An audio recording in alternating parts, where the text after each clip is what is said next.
Hadith, religious innovation.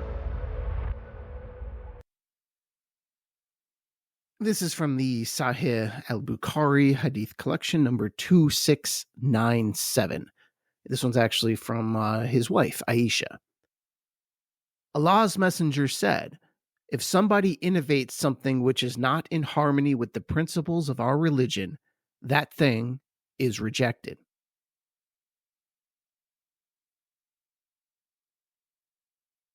Now, this hadith, quite obviously and quite explicitly, condemns religious innovation. In other words, you don't add to the religion and you don't subtract from the religion. No one has the authority to change the truth as laid out by God.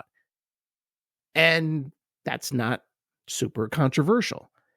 This is something that no Muslim and no Christian would really disagree with. And of course, because all agree that changing God's religion is wrong, well, no one does it. And all Muslims and all Christians see everything exactly the same way, and they always have, right? Well, no. It just doesn't work that way, practically speaking. It never does. Now, I understand Muhammad's concern here. And again, this is not something controversial or innovative. It's religion 101. I see what he's getting at, and it's the right thing to say.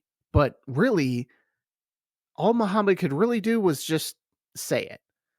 It wasn't going to turn out that way. Within a few years of his death, the Islamic community enjoyed great military success, but on a societal level and a political level, arguably a spiritual level, the Islamic world was beset with a level of chaos and bloody intrigue that far exceeds the craziest episodes of the medieval popes. Now, this hadith is a command that works in principle. Obviously, Muhammad did not want to see that in an ideal world. But in practical reality, for the most part, this kind of thing just doesn't survive contact with human nature and really human diversity.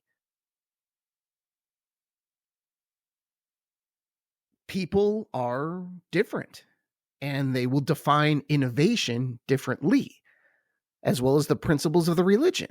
What is a principle of Islam? Well, that's kind of in the eyes of the beholder, ultimately. People still define Islam and Islamically acceptable behavior very differently. And that happened basically the moment Muhammad died. This was a problem even before the modern world gave us all kinds of crazy things, like the smaller issues of asking, hey, is Jello halal? To much larger issues around things like women and family and Islamic finance in a world economy that is definitely not Islamic. Now, every commentator, regardless of conclusion, will insist that this particular interpretation is truly in the spirit of Islam. And if Muhammad was here, he would surely agree with me. Every interpretation, no matter how heretical you may think it would be, it is done with the spirit of this hadith in mind. Liberals, Salafists, Sufis, all of them, the Shias and the Mutazilites and the Assassins, they don't believe they have innovated anything.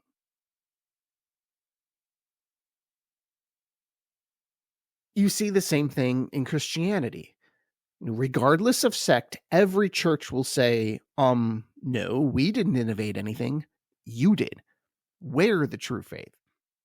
For example, the Orthodox Church claims that the Catholic Church has innovated things, and that is wrong. And then the Catholic Church will claim that the Protestants are innovating things, and then that is wrong. And then the Catholics would fire back, well, these so-called innovations that, they're actually divinely sanctioned through the authority of Peter, so they're not actually innovations. The central doctrine never changes. And then the Protestants will claim everyone has innovated things because only the Bible really counts. They're actually going back to the original Christianity.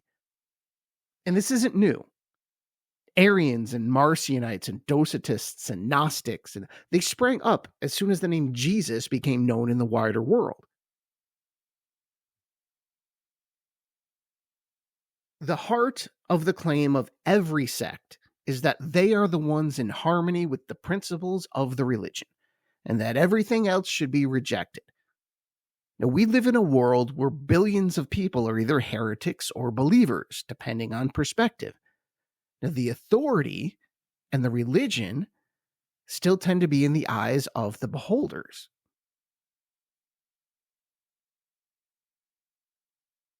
When you really consider the human factor here, it's actually amazing there is even anything known as Islam or Christianity. Now, neither enjoys what I would call unity or a single religion. Now, Christians at least have the role of the bishops, which helps, particularly historically in the first few centuries.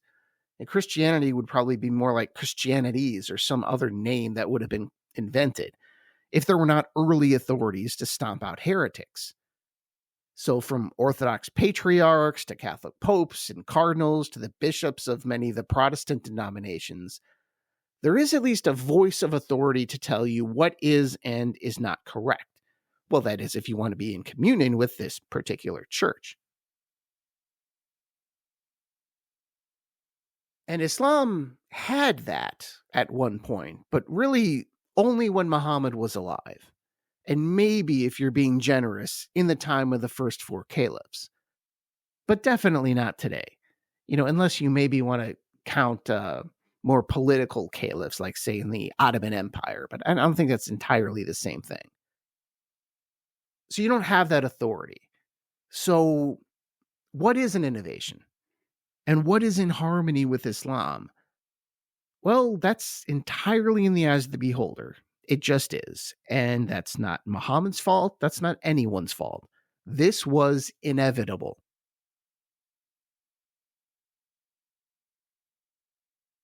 Now, I chose this hadith mainly to demonstrate an important Islamic concept regarding innovation.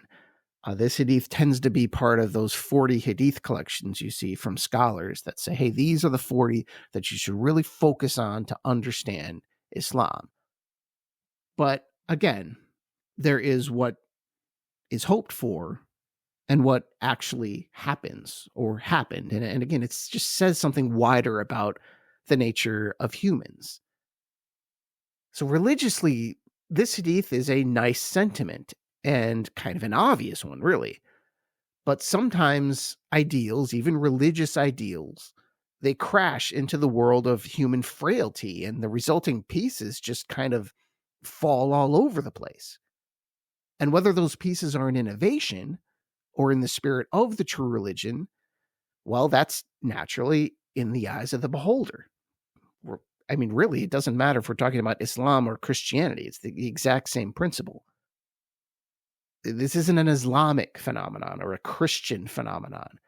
It's a religious phenomenon and a human one, and one that is simply not solvable, no matter how strong a prophet may warn against religious innovation. Thank you, and I'll talk to you next time. Inshallah.